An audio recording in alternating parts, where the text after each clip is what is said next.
Mauro, eu vou até segurar um pouco ele, porque ele não tá num momento bom.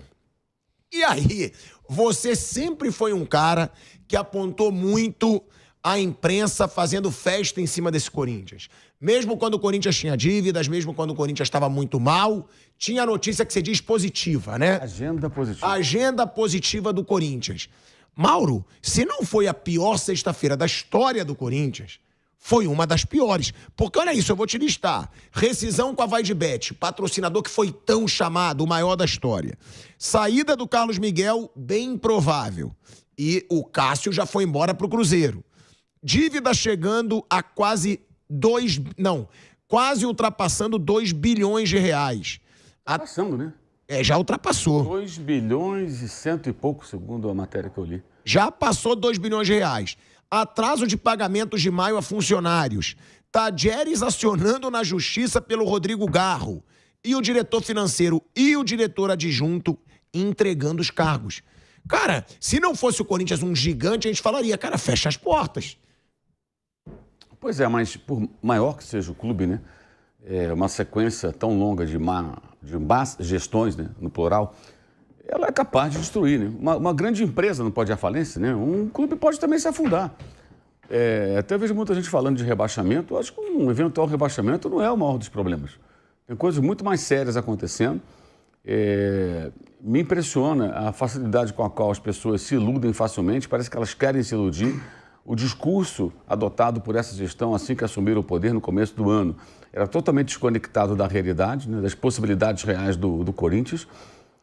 Em geral, quem toca nesse ponto, no momento que está todo mundo festejando, é tratado como, antes, não sei o que, é uma bobagem colossal, quer dizer, as pessoas não param. Será que esse cara está falando faz sentido, né? Vamos tentar entender isso aqui. Por que ele está falando isso? Não gosta do Corinthians, não sei o quê, um mimimi danado. A realidade está aí, cara. Primeiro, maior patrocínio do Brasil. Na prática, acabou não sendo, né? Porque pagaram uma multa de 40 milhões, né? Que tinha que pagar para a Pixbet, que foi o anterior.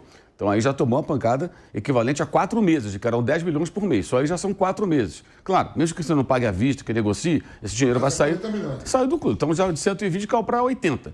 Aí tem comissão de 25 milhões, segundo as reportagens publicadas.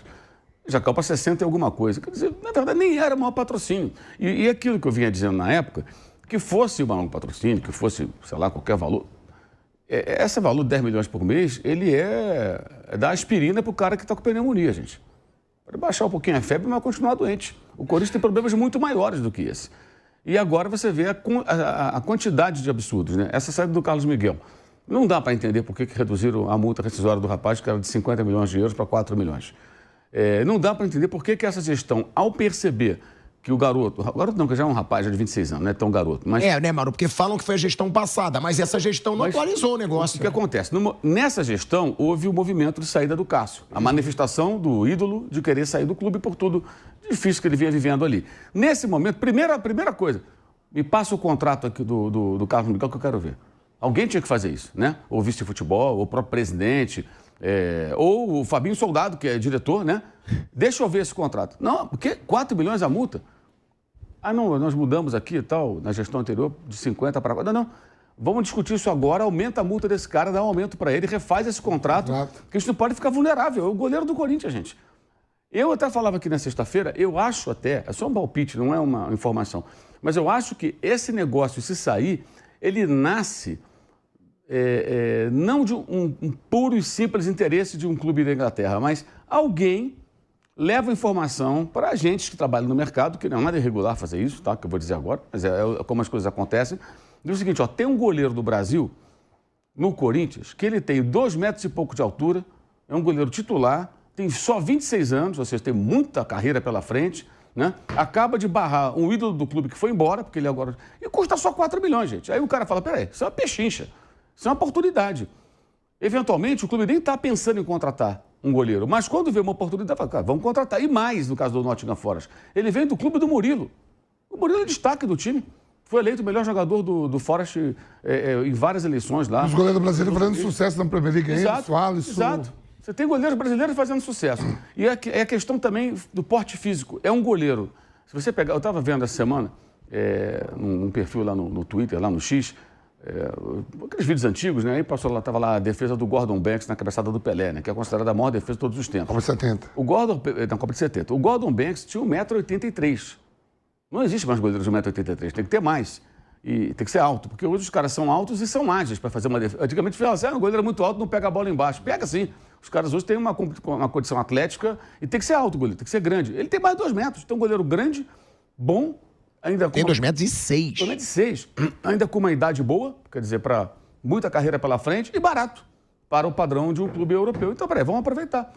Então, se o Corinthians se colocou vulnerável, o Corinthians permitiu isso, e aí a outra gestão fez um acordo que a gente não consegue compreender o porquê, e essa gestão não teve a percepção de, peraí, nesse momento esse cara vai se valorizar, a gente não pode ficar vulnerável. Ficaram vulneráveis. Aí tem gente xingando o rapaz está vendo o que é melhor para ele. Se ele mantiver mal, eu lembrei até o Hugo aqui semana passada. O Hugo no Flamengo, de repente o Hugo não servia mais, porque teve vários jogos ruins. Se ele tiver uma sequência negativa no Corinthians, não vão querer mais ele. Então tá vendo o lado dele, coitado. Seguir a carreira dele, onde for melhor para ele. O erro está nos dirigentes. Então o torcedor que fica indignado não tem que ficar com raiva do jogador. Tem que questionar os cartolas. Né? E isso já vem de muito tempo, né, gente? Então, assim, é muita agenda positiva, é muita ilusão. Ou acabou a farra, foi tratado... Teve gente que acreditou nisso. Não, agora mudou, é outra administração. Então, chegou o Mago Merlin com a varinha de condão, plim, e tudo se resolve, a dívida some, aparece o caixa forte do tio Patinhas lá, dinheiro sobrando. Não é assim. Não existe essa mágica. Né? E aí houve um outro momento também, outra ilusão vendida por essa gestão, Gabriel. Vamos contratar o Gabigol. Né? Aí o torcedor se sente empoderado. Não, o Corinthians está de novo no mercado, vai trazer. Não contrataram Gabriel nenhum.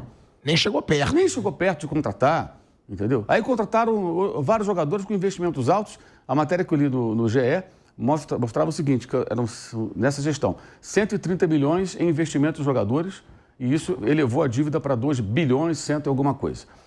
Gente, 130 milhões é uma bela grana em investimento de jogadores. E o time é ruim. O time está na zona de rebaixamento. Ou seja, gastam mal. O Igor Coronado, segundo o dirigente do Corinthians, é um jogador que custa 2 milhões por mês, entre encargos e luvas e salário. Por que um investimento desse? O que se justifica? Nada contra o rapaz, mas o que esse rapaz mostrou para tamanho investimento? Né? Gabigol não ganha isso, Pedro não ganha isso, Veiga não ganha isso. Então, por quê? Hulk eu acho que não ganha isso. O que esse rapaz fez para o Corinthians fazer todo esse esforço para tê-lo? Aí você tem o Garro, que é um investimento alto, você tem o Pedro Raul, você tem o Mateuzinho, que estava emprestado e resolveram comprar o Mateuzinho. 60%, irmão. 64 milhões de euros. Quer dizer, são várias negociações muito mal feitas, ruins para o Corinthians. E isso vai piorando a situação. Aí eu sempre digo, está na hora do torcedor se ligar um pouco mais nisso, não embarcar, não só do Corinthians, não, de vários clubes. Os do Vasco também acreditaram na SAF. Teve um executivo lá da 777, que depois, há 2 anos isso, né? Depois um Vasco e Flamengo falou, é a última vez que os dois se enfrentam com essa disparidade técnica e tal. O torcedor acreditou. Tem vídeos de torcedores do Vasco, influências do Vasco, que são memes até hoje, né? Somente depois do 6-1, né? Aí o Abel Braga, que era o diretor executivo na época de futebol do Vasco, falou, não, vai mudar. Então não mudou nada. Todo mundo de 6 do Flamengo, tomou de 4 no passado, no primeiro tempo. A torcida meteu o pé no intervalo, foi todo mundo embora. Agora 6-1. É a mesma coisa. Assim, o torcedor tem que ser um pouco mais desconfiado, eu acho, de qualquer clube. Por que a farra acabou? Me explica por quê. Não, as pessoas, muitos repetem aquilo. E aí está aí o resultado, é um choque de realidade, é uma bomba que estava armada, ela ia explodir a qualquer momento. E ela explodiu assim, de uma forma, mas em série. Uma bomba atômica. Várias coisas acontecendo ao mesmo tempo. E assim, qual a perspectiva de sair disso aí? Não tem mais a diretoria, parte da diretoria saiu, o presidente está acuado. Se tiver um impeachment, que já se fala em impeachment do presidente do Corinthians, se isso acontecer, quem é que vai assumir? Quem é essa pessoa capacitada para assumir o Corinthians, pegar esse peão na unha e resolver a parada? Quem é? E quem vai defendê-lo, né, Mauro? Sim. Ele não tem uma defesa de ninguém. Ele está perdendo todos os escudos dele fortes políticos no Corinthians. Estamos falando de algo em 5 meses. 5 meses e alguns dias, que ele assumiu no começo de janeiro. Então, janeiro, fevereiro, março, abril, maio. 5 meses e alguns dias. Nem meio ano. Chegou nem um semestre.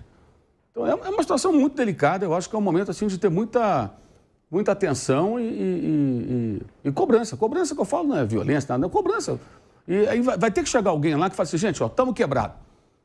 Vamos ter que resolver isso aqui de alguma maneira, cortar custo. Não tem milagre, não tem jeito. A não ser que apareça lá um mecenas que bote o dinheiro do Corinthians. Até agora esse cara não surgiu.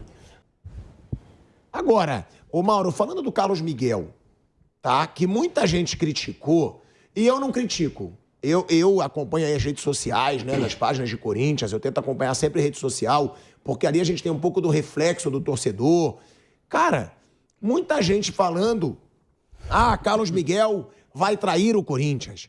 O Carlos Miguel não pode sair assim do Corinthians. A gente sempre fala aqui, então também eu não vou recuar e não vou afrouxar. Cara, se o Carlos Miguel tá vendo o Corinthians, eu disse isso até do Fabrício Bruno no Flamengo. Pra quem fala de clubismo, como diz o Mauro, pra essa palhaçada, eu falei, gente, o Fabrício Bruno tinha que ir embora. Mesmo com 28 anos, o cara jogar no West Ham, eu iria.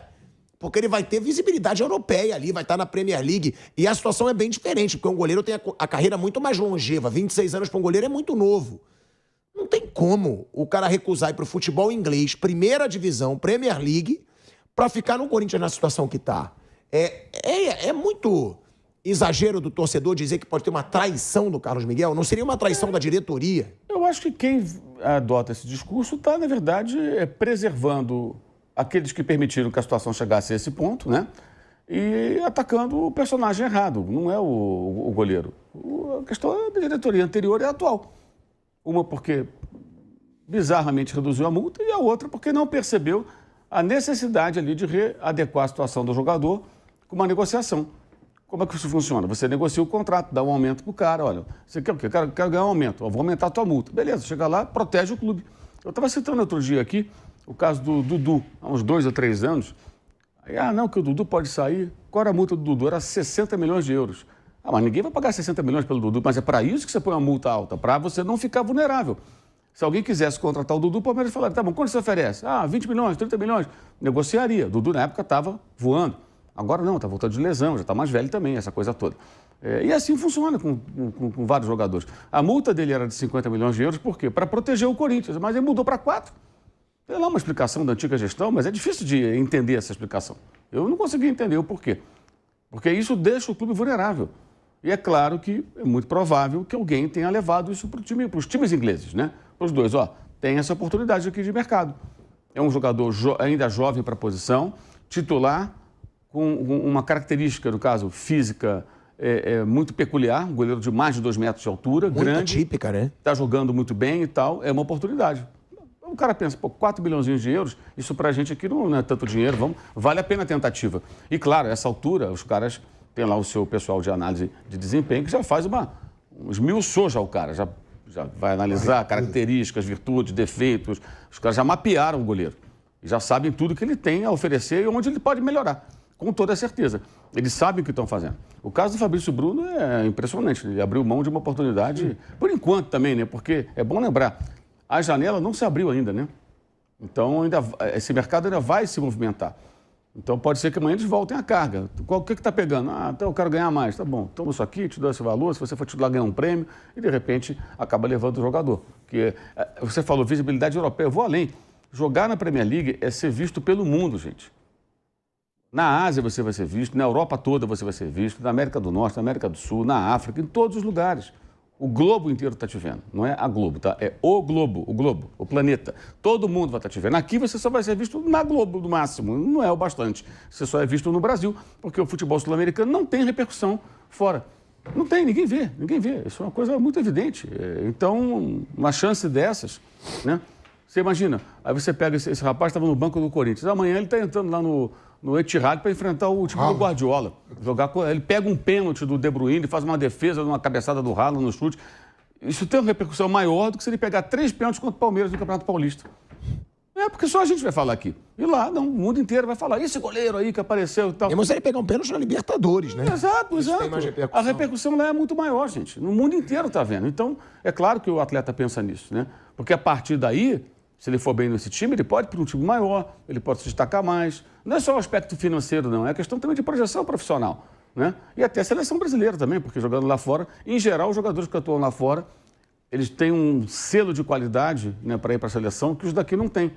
Você parte do seguinte princípio, bem, aqui, vamos pegar ainda o exemplo do Carlos Miguel, se ele for para o Nottingham Forest. Aqui ele está jogando contra os atacantes do futebol brasileiro e sul-americano, no máximo, né? Lá ele está jogando contra alguns dos melhores atacantes do mundo, que jogam na mesma liga que ele. Então, ele está enfrentando caras do nível do Haaland, né? Então, se você sai bem contra esses caras, automaticamente você se valoriza mais. Então, a escolha do rapaz, se ele de fato a fizer, é muito natural. Eu acho que o torcedor, entendo o torcedor ficar com raiva. Pô, o cara vai embora. Mas tem que entender o seguinte, por que ele vai embora? Quem permitiu que isso acontecesse? Essas são as pessoas que têm que ser questionadas, não o jogador. O jogador tem. Agora, ele sairia por muito mais dinheiro se a multa fosse mantida. E aí poderia contratar um goleiro à altura dele com esse dinheiro. Olha, custa 50 milhões. Aí o clube ia chegar aqui, ó, pago 10, pago 15, sei lá, já seria muito, né, para um goleiro. Aí o Corinthians pensa, bem, por esse valor vale a pena vender. Preciso dessa grana. De repente você vai buscar um goleiro aí livre do mercado. Você falou do Marcelo Groi recentemente, né? Sim. Então você pegar um cara como Marcelo Groi, você não vai ter que fazer de repente um investimento, que ele está livre, né? Você vai negociar com ele luvas e salário. É muito mais barato do que pagar a multa, a multa rescisória, etc. e tal. Esse dinheiro, se fosse uma boa venda, daria uma oxigenada nas finanças do clube. Mas só 4 milhões de euros é o preço do Mateuzinho. Pronto. Não, é preço de 60%. 60%. Mateuzinho, 60%, 4 milhões e meio de Você euros. falou aí do Marcelo Groi. É a mesma situação do Coronado. Tipo assim. Líder na Arábia. Não. Tem time pra ir, tá aquela correria desesperada, que nem fez com o Mano Menezes. Sim. Mano Menezes tinha proposta pra caramba de todo mundo. Não, tá aqui, ó. Vem, vai ganhar tanto, toma 10 milhões pra mandar Isso você aqui embora. acabou, né? Não tem que ter essas multas. Exato. Essas multas você conquista com o trabalho. Isso, quando você está em alta. Em alta.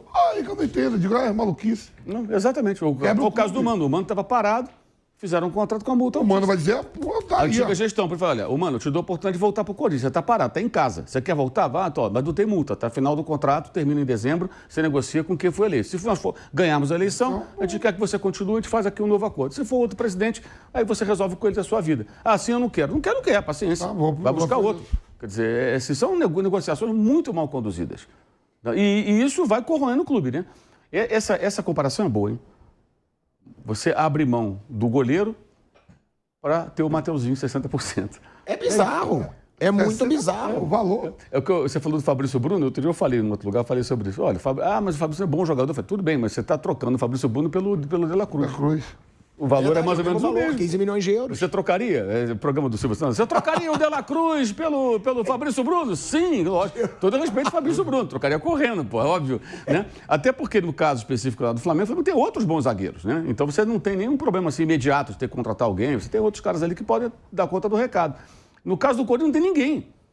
Agora, até o terceiro goleiro tá com... Não, e você, eu vou mais além. Eu vou melhorar o teu programa do Silvio Santos, como lembrou o Bruninho.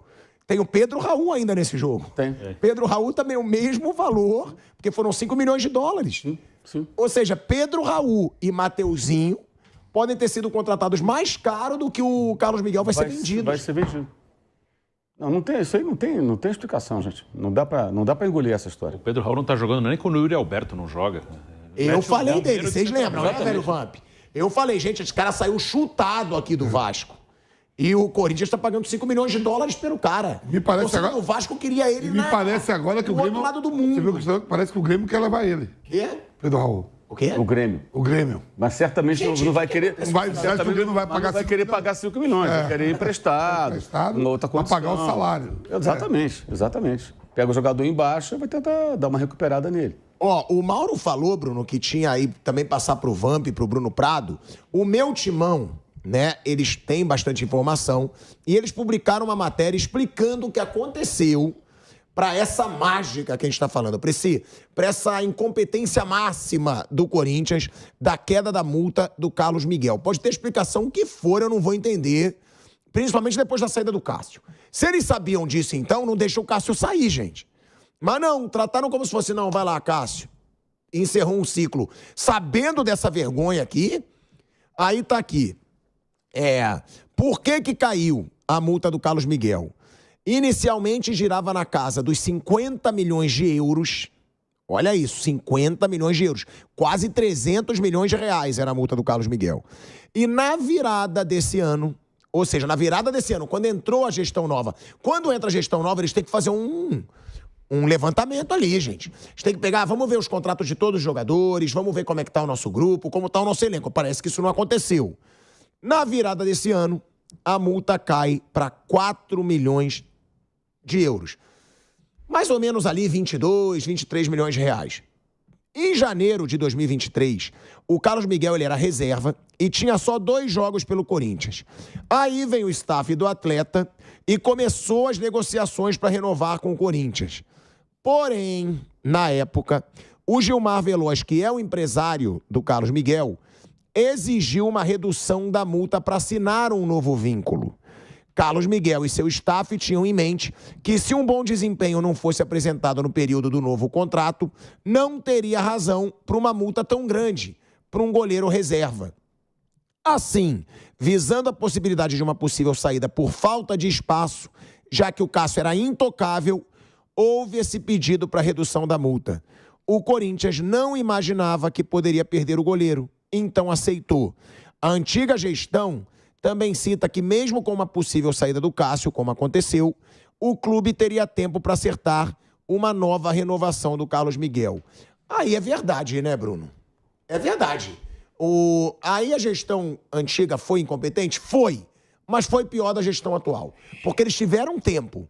De janeiro até aqui, eles tinham 5 meses para pensar em tudo o que aconteceu. Quando o Cássio gerou toda aquela crise, era a hora de qualquer dirigente do Corinthians chegar, gente, Cássio está começando a chutar o balde.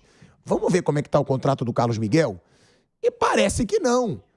Parece que não. O Cássio deu aquela declaração chutando o balde no dia 23 de abril, pô. Sim. Ou seja, teve 1 mês e meio pro Augusto Melo e pra sua gestão chamarem o Carlos Miguel. Carlos Miguel, vem cá. Vamos renovar, teu salário vai aumentar, porque tudo indica que agora você vai jogar mais. E aí deixa pra última hora? Aí eu acho que a culpa é mais da gestão atual do que da antiga. São duas gestões terríveis, né? A antiga do Duílio fez esse contrato, essa redução, e a atual não teve nenhum cuidado e teve a situação do Cássio, né? Que ali eles deveriam ter ajeitado a situação do Carlos Miguel ou do Cássio, de um dos dois pelo menos, né? O Cássio foi embora, o Carlos Miguel está prestes a ir embora e o Corinthians vai ter que correr atrás de outro goleiro, né? Tem hoje o Matheus Donelli, que tem contrato só até janeiro também, que é um goleiro que já jogou em seleção de base, foi até campeão mundial sub-17 com a seleção brasileira, mas até agora no profissional do Corinthians jogou pouco e não foi tão bem, mas eles vão ter que buscar um outro goleiro na emergência. Aí entra naquilo que o Vampeta falou, quando você está na emergência, o outro lado que está negociando sabe disso, aí vai pedir mais, aí você está precisando, porque você não tem hoje um goleiro que você tenha certeza que vai dar conta, aí você vai pagar mais do que deveria pagar porque você está desesperado, você está precisando trazer alguém. Então é uma situação muito difícil, a atual gestão não teve esse cuidado, não teve, principalmente no momento que o Cássio estava de saída, e agora tem essa consequência, né? A culpa maior é da diretoria, dessa e da outra, não é do goleiro não, porque as pessoas ficam falando do goleiro como se quem ama o clube, eu não digo que o jogador não possa ter uma identidade com o clube, possa gostar do clube, mas ele é um profissional. Quem ama o clube incondicionalmente é o torcedor. O profissional vê o dele e pode citar vários exemplos de caras, por exemplo, Muricy Ramalho. Alguém duvida que o Muricy goste do São Paulo? Não. Foi jogador, foi técnico, agora é coordenador. Mas o Muricy já dirigiu o Palmeiras. O Muricy já foi campeão da Libertadores com o Santos. O Neto, que hoje é um símbolo aí do Corinthians, ele já jogou no São Paulo, no Palmeiras e no Santos. Já jogou nos outros todos grandes aí. Então, o cara é um profissional, ele tem uma oportunidade de sair para jogar na principal liga do mundo, na principal liga nacional, e ele vai fazer a parte dele. E ele sabe, isso serve para o Cássio, serve talvez até para o Paulinho, que saiu agora, quando a situação está ruim, os caras estão sabendo. E quando a situação está ruim, você transferir para qualquer trabalho, independente da sua profissão, você está numa empresa, você sabe que a empresa está numa situação ruim. Aí você tem um convite para ir para uma outra empresa que está bem, você não vai, sabendo que ali pode afundar o barco a qualquer momento, você vai pensar na sua vida, é claro. Então, é isso que acontece. Quando a situação está melhor, está num clube, numa situação melhor, o cara pensa mais. Será que vale? Pesa mais, conversa com as pessoas, mas eu estou muito bem aqui, a proposta é boa, mas eu estou muito bem, como a gente pode fazer? Mas quando a coisa está feia, o cara vai mesmo, porque ele vê que o barco pode afundar e ele não quer afundar junto. Bom, a gente está falando, né, dessa situação do Corinthians, é uma situação realmente dramática que passa o Corinthians. Só para finalizar o assunto, Vamp, você, se fosse o Carlos Miguel, você que é ídolo do Corinthians, tem identificação com o Corinthians, sairia ou ficaria? Iria. Iria pro Nottingham Forest. Lógico. Vai negar? O cara não tem culpa de nada. Chega uma oportunidade dessa, jogar na Premier League. O mundo todo vendo. Ele tá vendo o que tá acontecendo lá. Você acabou de falar que tem até salário atrasado.